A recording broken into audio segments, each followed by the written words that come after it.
Donne-nous de vivre la chanson que nous venons de chanter.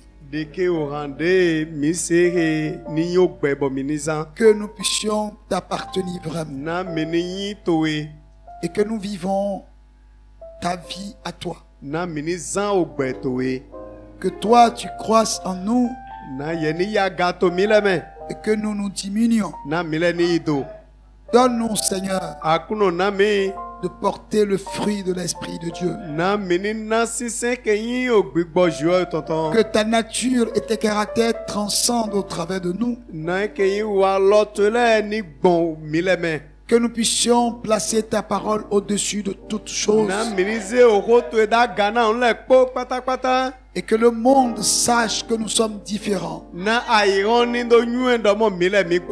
Seigneur, glorifie ton nom. Nous voulons que tu daignes disposer nos cœurs pour recevoir la semence de vie.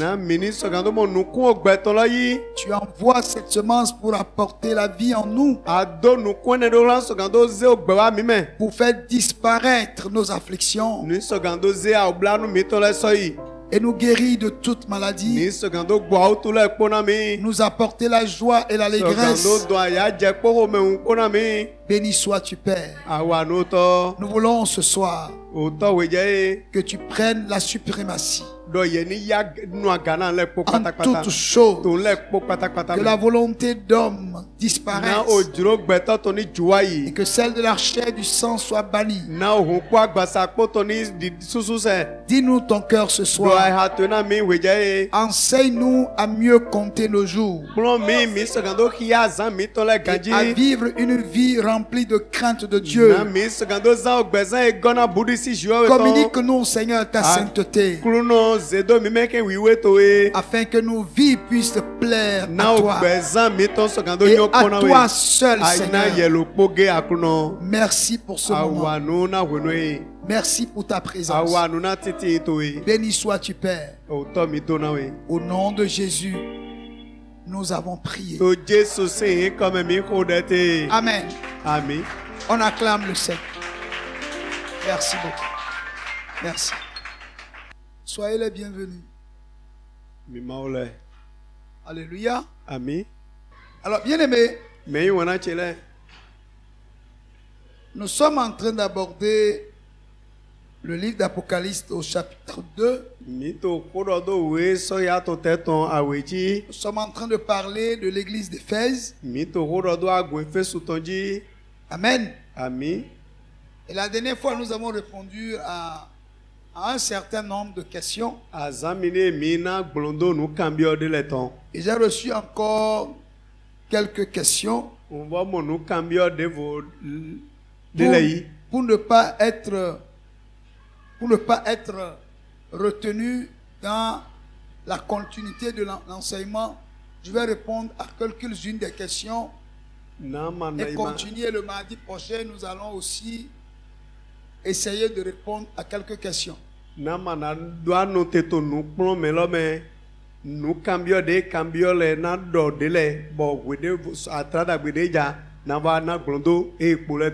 Le frère a posé la question de savoir que signifie abandonner son premier amour. Et qu'est-ce qui peut faire perdre à un chrétien son premier amour? Amen. Amen. Je ne sais pas si c'est à moi de répondre à cette question, si ce n'est pas à vous de répondre. Alléluia. Amen. Alors, je vous retourne la question. Que signifie abandonner son premier amour? Qu'est-ce qui peut faire perdre à un chrétien son premier amour?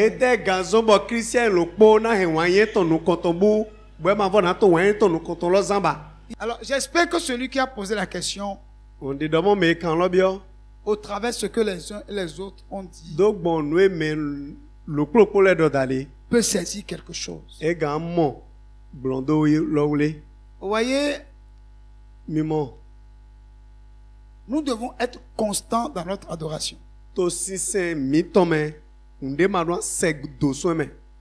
Quand on parle d'adoration, il y a tout un, il y a tout un panoplie. Gloire à Dieu. Alléluia. Que nous souffrons ou non, le Seigneur demeure le même. Quel que soit ce que nous vivons, rien ne doit nous amener à baisser les bras et à ne pas continuer à aimer le Seigneur, à servir le Seigneur avec dévouement.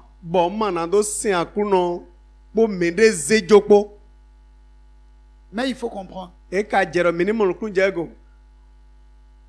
que lorsque nous laissons la chair prendre le dessus sur nous, quand les soucis de la vie viennent s'installer en nous, il est normal que le zèle de la maison de Dieu ne nous dévore plus.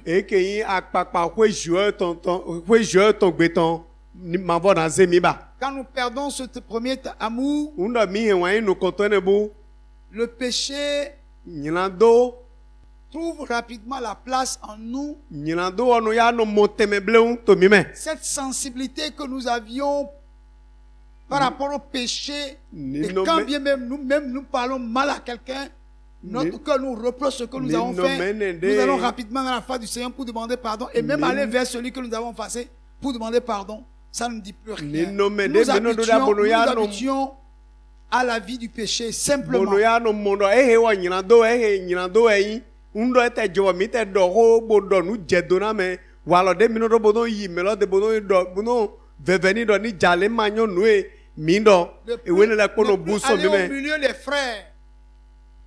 Ne plus aller au milieu des frères pour écouter la parole de Dieu, les enseignements. Ne nous prend plus.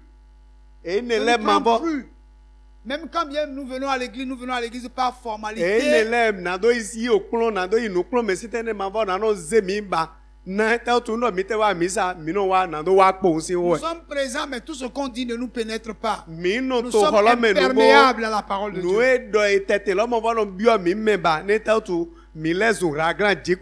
Plus fort encore, quand on loue, on fait l'adoration, on est en éveil, mais dès qu'on s'assoit et que la parole de Dieu commence pas à sortir, on commence pas à dormir. Nous avons des difficultés à prier. Comme le frère Bruno, par exemple, a pris du temps pour nous conduire dans la prière, il y aura des gens qui vont dire, oh, quand est-ce qu'il va finir sa prière? Nous, on est fatigués. Nous, on n'a pas besoin de prier autant. Il nous fatigue. J'ai envie de m'asseoir. Franchement, est-ce qu'il n'y a pas des gens ici ce soir qui ont dit ça? Oh, Dieu connaît votre cœur. Oh, tu as menti? Je connais ça. Gloire à Dieu. Oh non, la prière est trop longue. Pourquoi lui, il conduit, il dirige autant de requêtes. Même il y a des gens, quand on donne les requêtes, ils ne priaient pas. Ils sont là, ils regardent celui-ci. Il a fini, on va partir. Lui qui est ici, il te regarde et il s'énerve. Il dit, mais regarde celui-là.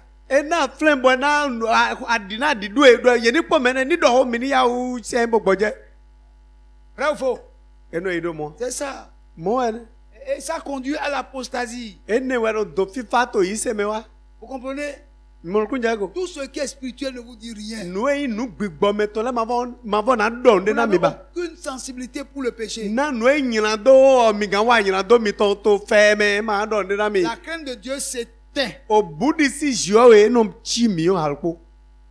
L'apôtre Paul faisait allusion à qui dans les Actes des Apôtres, chapitre 20-29.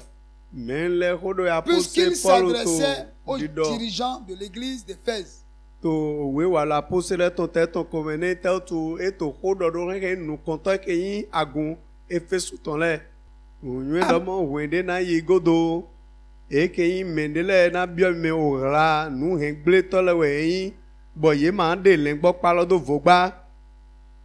Alléluia. Amen. Je crois que j'ai déjà répondu à cette question. Nous cambions une la dernière fois. À qui s'adressait-il? Mais les rodos est caté. Puisqu'il parlait aux dirigeants. Non, nous comptons les rodos été. Il est clair là-dedans. Il dit, je sais qu'il s'introduira parmi vous. Après mon départ. Il parle aux dirigeants. Nous comptons les. Mais il parle également au peuple de Dieu. Et aux dirigeants particuliers afin qu'ils puissent veiller sur le troupeau pour que ces gens-là qui viendront s'introduire au milieu d'eux ne puissent pas trouver de place.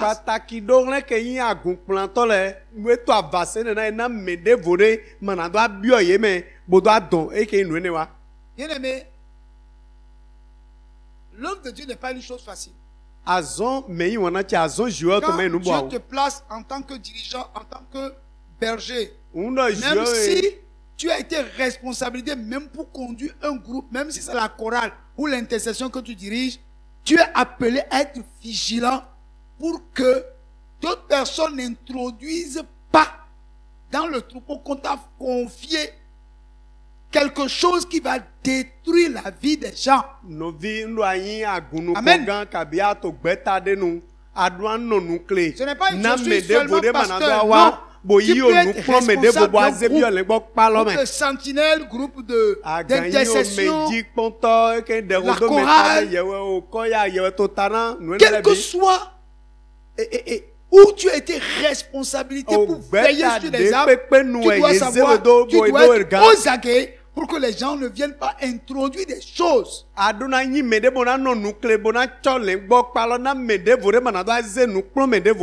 viendront détruire ce qu'on t'a confié. Donc,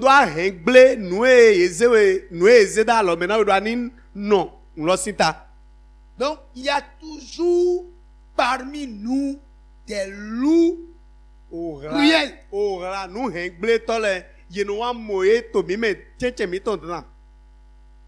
On les trouve. Amen. Amen. On les trouve et on a besoin d'être éveillés.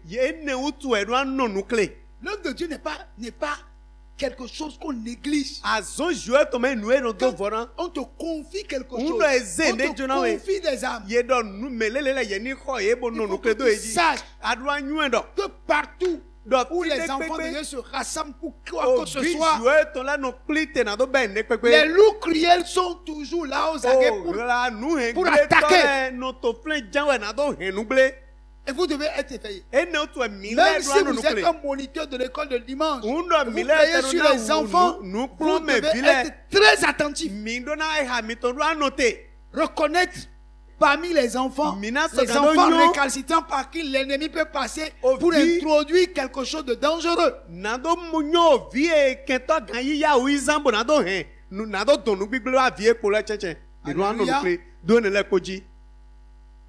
Il dit comment reconnaître les Nicolaïtes aujourd'hui dans nos communautés. Alléluia. Amen. Nous avons déjà dit que la doctrine des Nicolaïtes telle qu'on a dit ici, c'est une doctrine qui veut faire quoi? Qui veut prendre en otage les laïcs.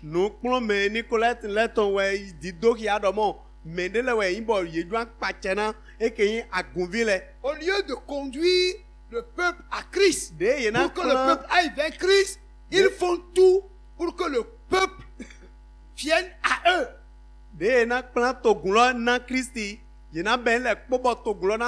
que le peuple connaisse Christ,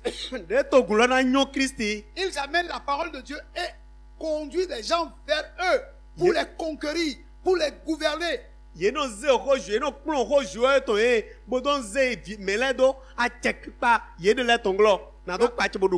Gloire à Dieu. Alléluia. Pour reconnaître, c'est simple. Toute personne qui prêche Christ, mais qui se fait passer avant le Christ, tout ce qu'il fait, même s'il fait des miracles, tout ça, tout converge vers lui.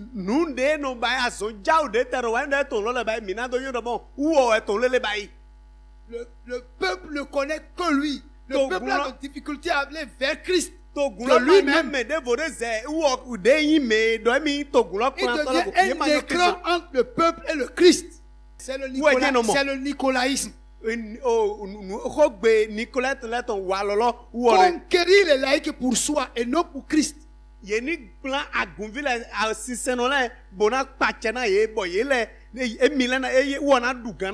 voulez faire n'importe quoi, il faut passer par eux. Vous voulez prier Dieu pour être exaucé. Si eux ils ne prient pas pour vous, vous ne pouvez pas être exaucé.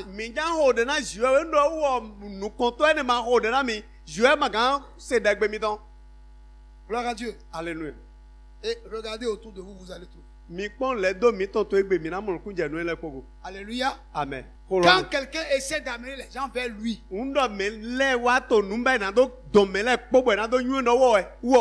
pour que tu connaisses un miracle, il faut que ce soit lui. Et tout ce qu'il dit, que ce soit conforme à la parole ou pas, tu dois accepter. Gloire à Dieu. Donc, au lieu de vous amener vers Christ, il vous amène vers lui. Gloire à Dieu. Amen.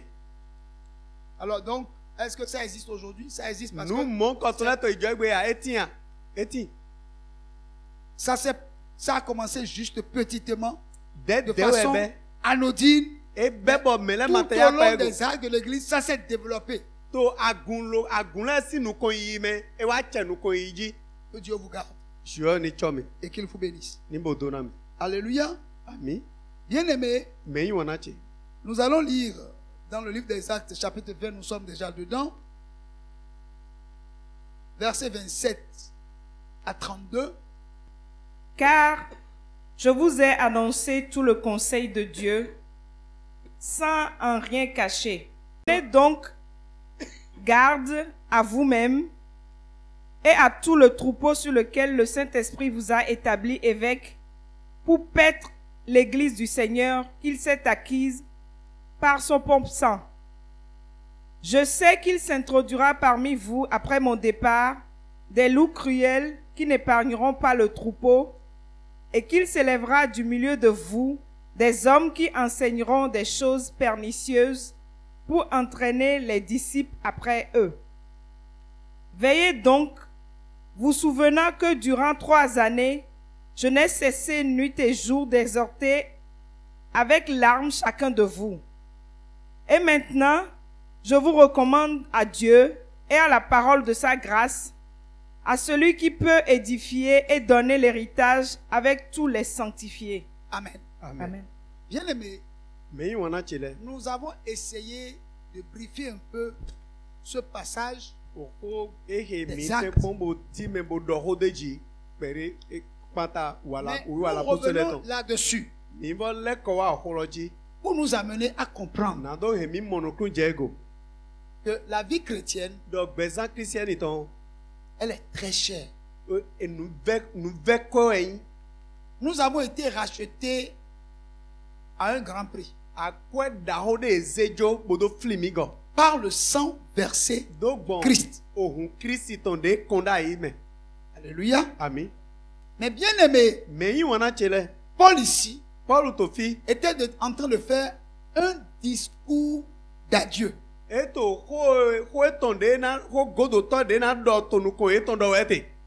Pendant 3 ans, jour et nuit, il a enseigné l'église d'Éphèse. Il a formé les évêques. Et au moment de son départ, il était en train de leur parler, mais les larmes aux yeux. Pourquoi? Parce qu'il sait que parmi eux s'introduiront des loups cruels et vont essayer de détruire le troupeau.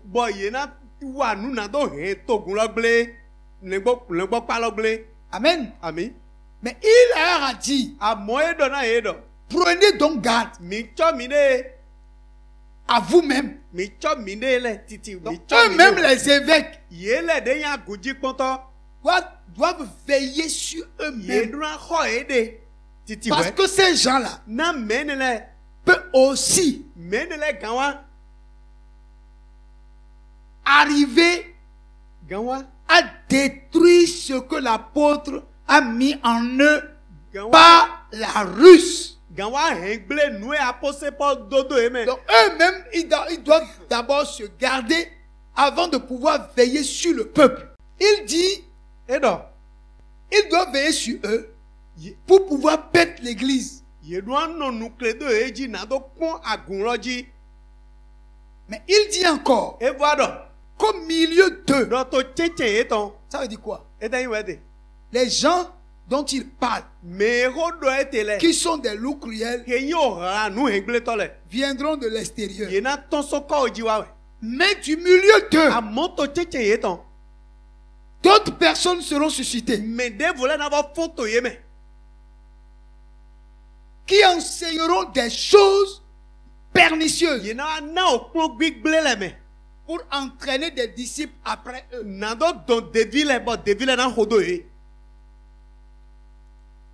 Pas pour amener les disciples à Christ, mais les disciples vont aller après eux. Alors, comprenez une chose. L'église a la lutte au dehors et la lutte au dedans. Donc, l'ennemi est dehors et veut attaquer l'église. Mais dans l'église, l'ennemi peut encore susciter des gens à l'intérieur qui ont reçu avec eux les mêmes enseignements, qui ont reçu les mêmes enseignements pendant 3 ans. Mais malgré ça, l'ennemi va trouver une place en eux. Et du milieu du peuple, ils se lèveront pour amener d'autres enseignements que l'enseignement qui leur a été donné pendant 3 ans. Et l'objectif est de prendre certains disciples du peuple pour aller après eux. Ils vont quitter, partir avec. Gloire à Dieu. C'était déjà dès le départ, depuis à partir du premier âge de l'église, que ces choses ont commencé. Donc, tout ce qui se passe aujourd'hui n'est pas nouveau. N'est pas nouveau. Non. C'est dès le départ que ça a commencé. Donc, ici, il s'agit d'être dans un état de veille permanent. Toi-même, là, pour ta vie chrétienne, tu dois être en état de veille permanent. Alléluia. Amen. C'est-à-dire, l'évêque, le pasteur, le berger doit veiller sur lui-même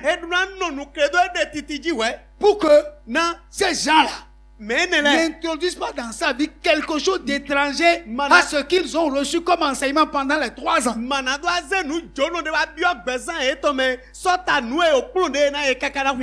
Alléluia. Amen. C'est pourquoi, frère, il faut faire attention. Alléluia. Amen. Moi, je ne vais pas à toutes les conférences. Non.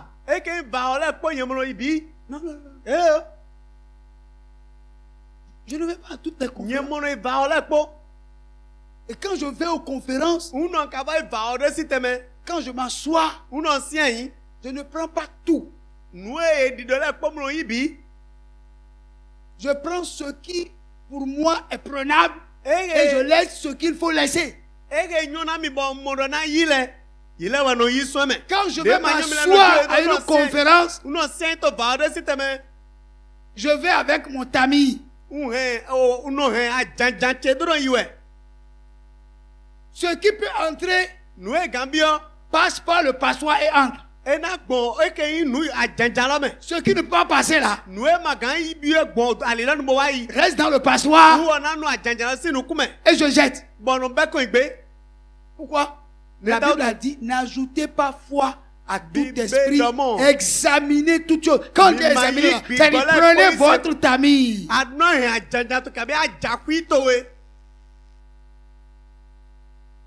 C'est important.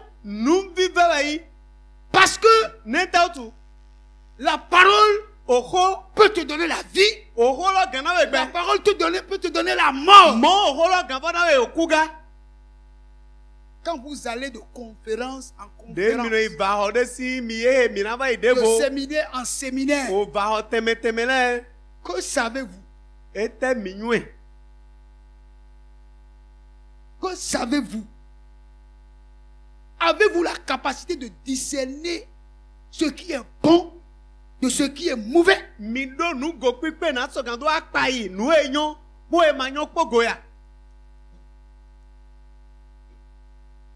Le problème est là, bien-aimé. La vie chrétienne là, pour la maintenir, il faut être en état de veille permanent. Avoir le discernement pour ne pas ajouter foi à toute chose. On peut citer un verset biblique et prêcher dessus et le faire sortir de son contexte. Parce qu'on a un objectif à atteindre.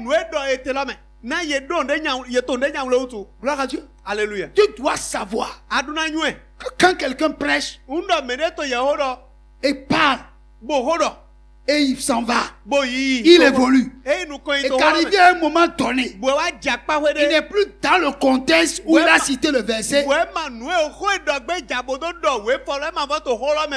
tu t'arrêtes là et le laisser se promener. Parce que le Seigneur ne se promène pas. C'est le diable qui se promène. Mais le Seigneur ne se promène pas. Tu attends là où la promenade a commencé. Jusqu'à ce quand il finit. Et revient là où il a laissé. Et prend le bon chemin. Tu le suis. Donc s'il ne revient pas, reste là jusqu'à il finisse. Et pas avec ce que tu as pris. Ce que tu n'as pas pris ne t'accompagne pas. Gloire à Dieu. Alléluia. Même s'il dit quelque chose auquel tu ne crois pas et il dit Amen, ne dis pas Amen. Parce que quand tu dis Amen, ça veut dire que je suis d'accord avec toi. Je ne peux pas être d'accord avec ce sur quoi je suis en désaccord.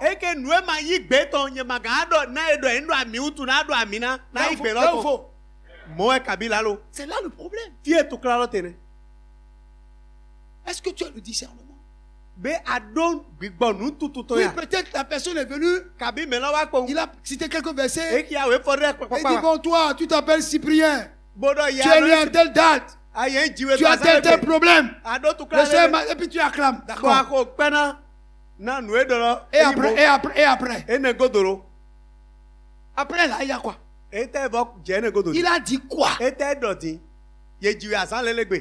D'accord. Mais le diable aussi peut faire ça. Mais le diable ne peut pas prêcher la parole et rester dans la doctrine.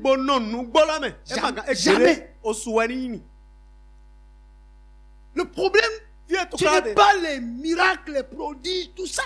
Quand on a fait tout ça, qu'est-ce qu'il dit? Des magiciens se sont convertis, non? Elimas, le magicien. Mais il faisait des miracles, non? Mais il a accepté Jésus, non? Mais avant, il a voulu acheter la puissance de Dieu. Donc nous devons faire attention. Dès le départ, l'ennemi a déjà introduit quelque chose. Il a semé déjà le germe de la discorde dans l'église.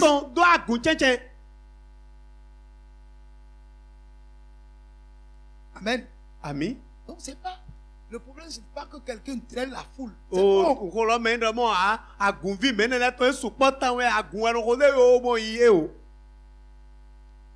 Amen. Ami. Je veux simplement vous dire que nous devons faire très attention. Parce que Jean lui-même a dit quelque chose dans 1 Jean chapitre 4 verset 1.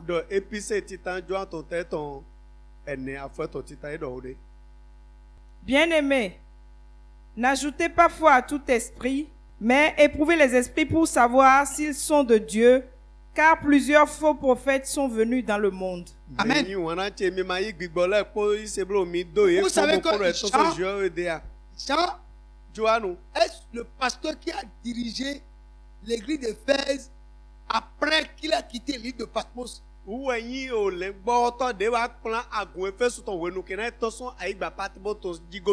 est resté sur cette église jusqu'à sa mort. Amen. Amen. Mais lui-même dit, bien-aimé, n'ajoutez pas foi à tout esprit. Amen. Amen. Qu'est-ce que ça veut dire? N'ajoutez pas foi à tout esprit. Ça veut dire quoi? S'il y a des manifestations, des miracles, tout ça, ce sont des œuvres de l'esprit. Mais ne vous hâtez pas à ajouter foi à ces esprits-là. Mais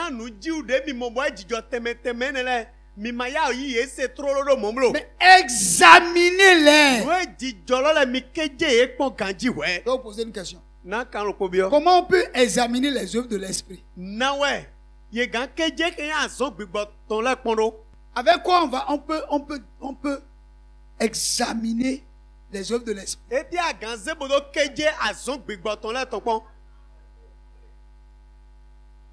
À la lumière de la parole de Dieu. Maintenant, comment vous pouvez amener, n'est-ce pas, les esprits, la manifestation des esprits, vous pouvez les amener à la lumière de la parole de Dieu si vous-même là, vous ne connaissez pas la parole.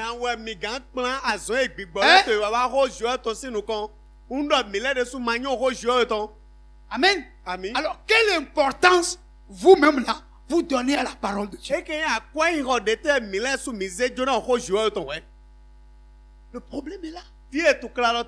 Est-ce que vous-même là, vous avez la culture de lire la parole de Dieu? Vous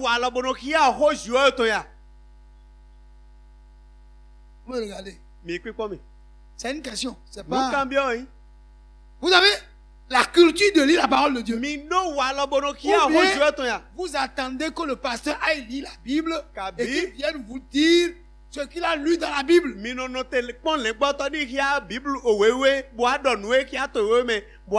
Parce que vous n'avez pas le temps de lire la Bible. Amen. Amen.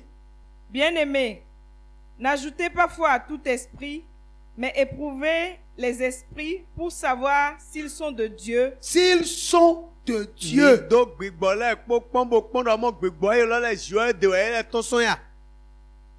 Car plusieurs faux prophètes sont venus dans le monde.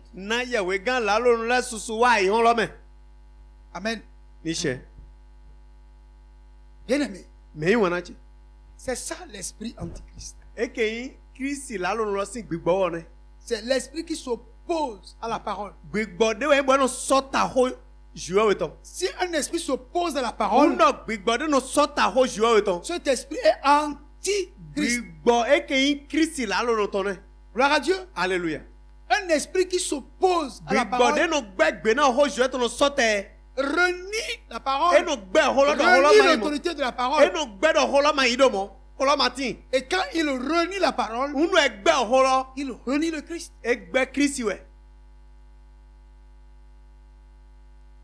Alléluia. Amen. Et vous voyez, le diable ne renie pas toute la parole de Dieu. Non. il y a des éléments clés dans la parole que le diable renie.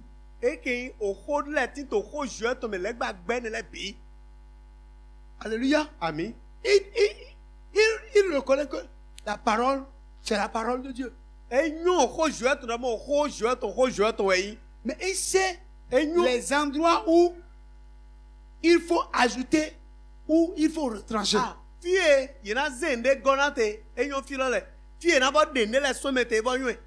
Alléluia. Amen. Parce que s'il relit toute la parole, il ne peut pas vous tromper. Vous me suivez? S'il reniait toute la parole, il ne peut pas vous avoir. Donc, il y a des parties de la parole. Il fait quoi? Il ajoute ou il retranche. Dans le jardin d'Éden, la dame l'a dit, Dieu a dit que le jour où nous en mangerons, nous mourrons. Et il dit, vous ne mourrez point. Amen. Amen. Il a dit que nous mourrons. Il dit, vous ne mourrez point. C'est tout. Et ça a traîné la mort sur toute l'humanité jusqu'à aujourd'hui. Alléluia. Amen. Donc, il faut que vous compreniez que le diable ne renie pas la parole de Dieu dans son entièreté. Mais il y a des passages dans la parole de Dieu que le diable peut retrancher. Ou il y a des passages où il peut ajouter. Or, l'Apocalypse chapitre 22 a dit quelque chose de très important que nous allons lire. Apocalypse 22, je crois, verset 18. Je le déclare à quiconque entend les paroles de la prophétie de ce livre.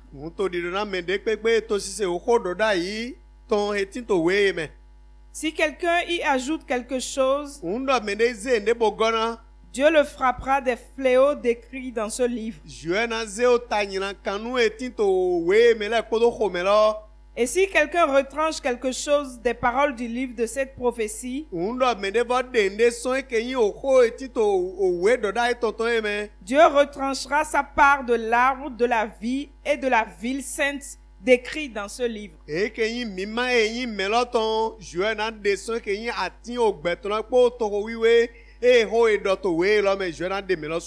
Gloire à Dieu. Alléluia. Le diable sait qu'en ajoutant, si nous acceptons ce qu'il a ajouté, ça en est fait de nous. La colère de Dieu va descendre sur nous. Il sait que s'il ajoute et que nous acceptons, la mort s'ensuit. Donc lui n'a pas besoin d'effacer la parole. D'effacer la parole. Il n'a pas besoin d'enlever la Bible de notre main. Il veut nous laisser la Bible, mais nous amener à comprendre qu'en ajoutant, c'est pas un problème. En retranchant, ce n'est pas un problème. Mais il sait que la Bible déclare, si on l'ajoute, c'est grave. Si on retranche, c'est grave. Mais lui, il nous laisse la Bible, sachant bien qu'en ajoutant, nous pouvons accepter.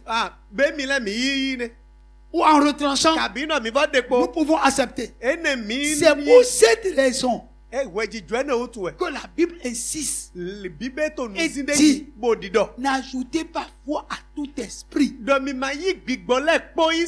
Examinez toutes choses. Vous devez être sûr que ce qu'on vous donne n'a pas été retranché ou n'a pas été ajouté. Vous avez besoin d'avoir le discernement.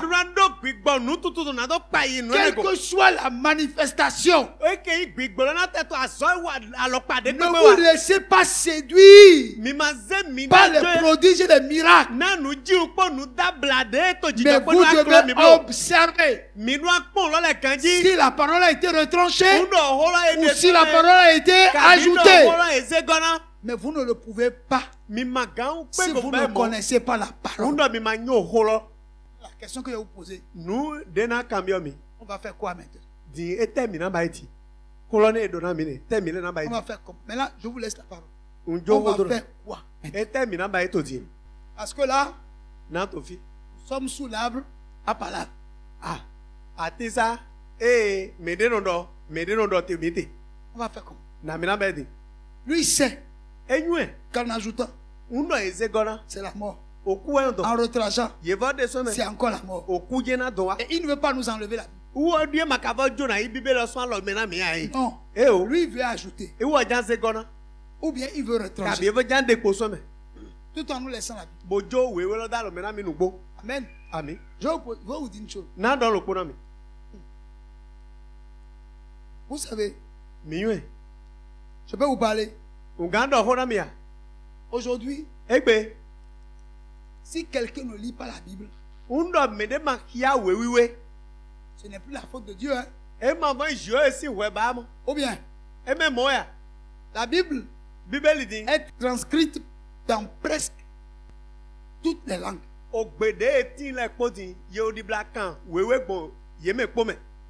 Amen. Amen. Si quelqu'un me dit je ne connais pas français,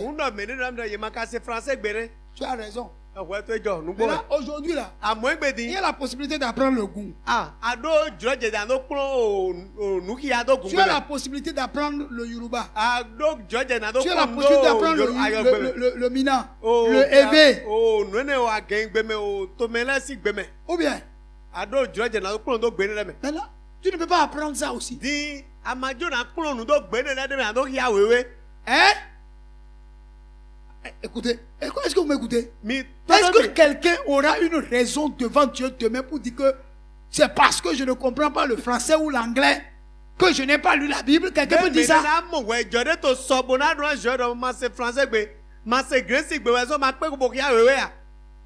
Gloire à Dieu. Bon, maintenant je viens à nous les francophones. Ah, nous avons la Bible. Est-ce que nous la lisons?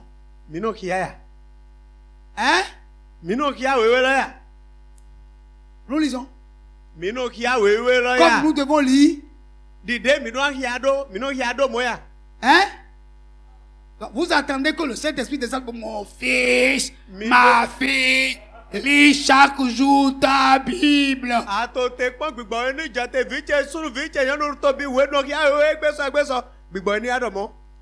Vous savez que il fut un temps où la Bible a disparu, non? Hein? Personne ne pouvait avoir la Bible parce que la Bible a été saisie et brûlée.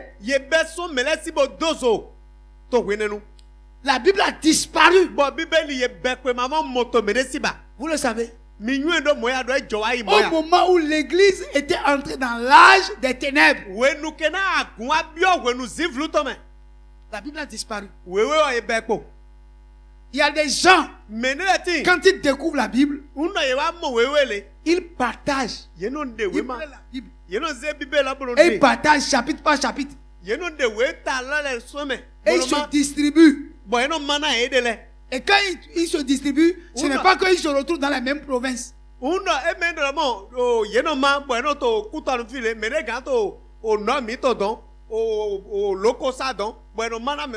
Quand toi tu lis le chapitre que tu as, il faut prier pour rencontrer un autre frère qui a un autre chapitre pour que tu échanges avec lui.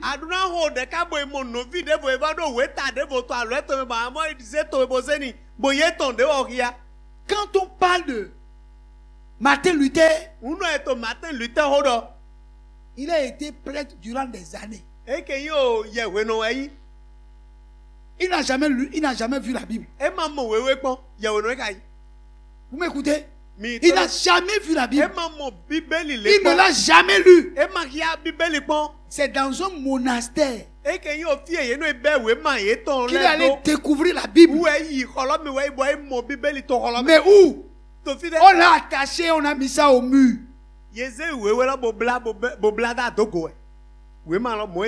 Et quand lui va là-bas, Il met l'échelle contre lui.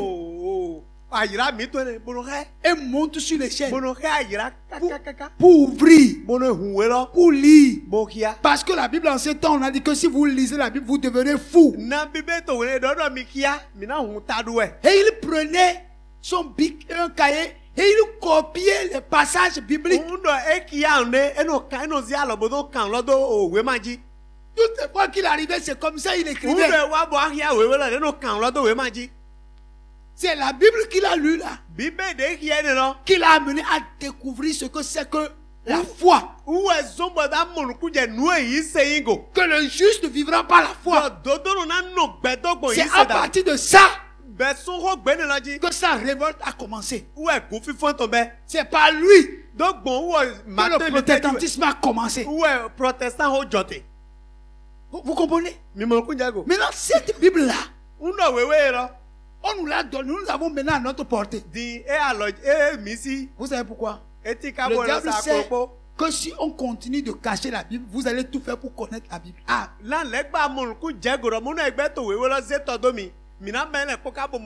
L'homme, quand on lui cache quelque chose, il se tracasse pour chercher jusqu'à trouver.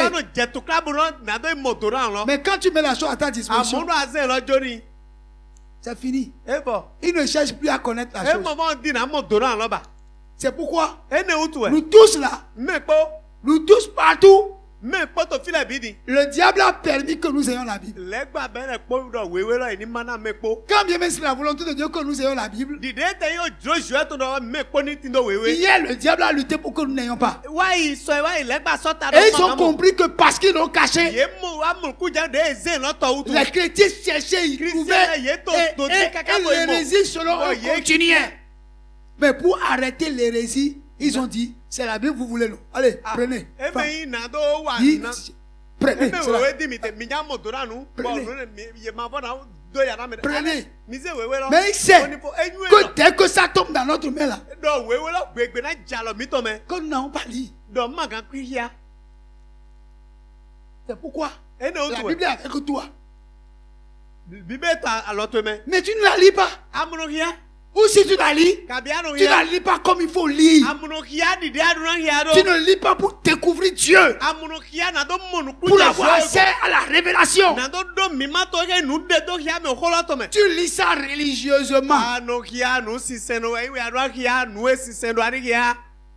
Gloire à Dieu. Alléluia. C'est pas ce que nous faisons. Est-ce que nous lisons la Bible comme nous devons lire? Non. Quand vous allez rentrer chez vous à la maison maintenant, vous allez jeter ça. Ça fait un dimanche. Vous allez prendre ça encore et venir. Quand vous allez à la maison, vous jetez. Mardi, jour d'enseignement, vous allez venir avec. C'est pas ce que nous faisons. Les premiers chrétiens n'ont pas fait ça. Sans la Bible, ils ont lutté pour que la foi nous parvienne. Au prix de leur vie, ils ont été martyrisés pour que l'évangile nous vienne à nous. Mais nous là, nous faisons quelle lutte pour les gens de demain? Nos enfants, quelle lutte nous faisons pour eux? Quel héritage spirituel voulons-nous leur laisser? Le diable a introduit dans l'église sa doctrine à lui. Et la doctrine de Dieu et la doctrine de l'Antichrist ont marché ensemble depuis jusqu'à maintenant. Comme l'arbre de vie et l'arbre de la mort dans le jardin d'Éden. Les deux arbres se côtoient. La parole et l'antiparole.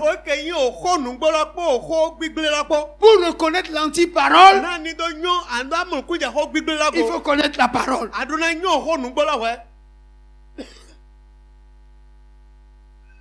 Que Dieu soit avec nous. Alléluia. Amen. Que Dieu soit avec nous.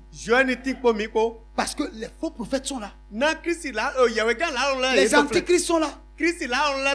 Quand vous sortez d'ici, je ne sais pas où vous allez. Est-ce que vous allez à des consultations?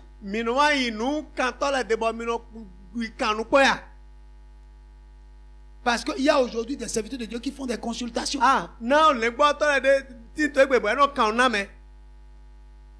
Gloire à Dieu. Alléluia. Je ne sais pas où vous allez.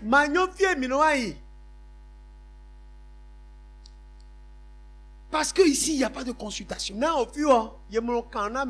On n'a pas ouvert une clinique. Mais quand vous quittez ici, où est-ce que vous allez? Moi, je ne sais pas. Je ne peux pas rendre témoignage de parce que les diseurs de bonne aventure sont partout.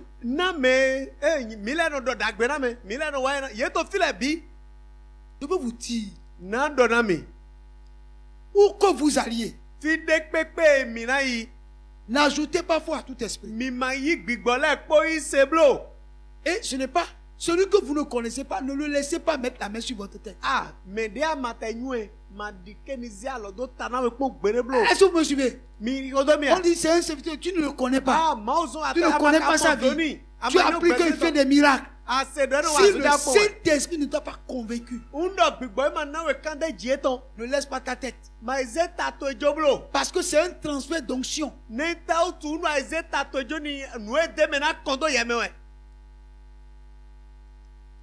faut que vous soyez convaincu que ça, c'est un homme de Dieu. Sinon, tu peux aller prendre n'importe quoi. N'ajoutez pas foi à tout esprit. Je ne sais pas où vous allez. Mais vous savez où vous allez. Mais ayez le discernement. Je ne peux pas vous interdire d'aller ailleurs. Je ne peux pas vous dire de ne pas aller écouter d'autres personnes. Mais ayez le discernement. Gloire à Dieu. Alléluia. Donc, je ne vous interdis pas d'aller écouter d'autres personnes. Parce que nous ne sommes pas une secte. Vous devez aller écouter d'autres personnes si l'envie vous prend. Mais ayez le discernement. Et n'ajoutez pas foi à tout esprit. N'allez pas pour venir m'envoyer dans le champ de la prière. Faites très attention. Que Dieu vous garde. Que Dieu vous garde.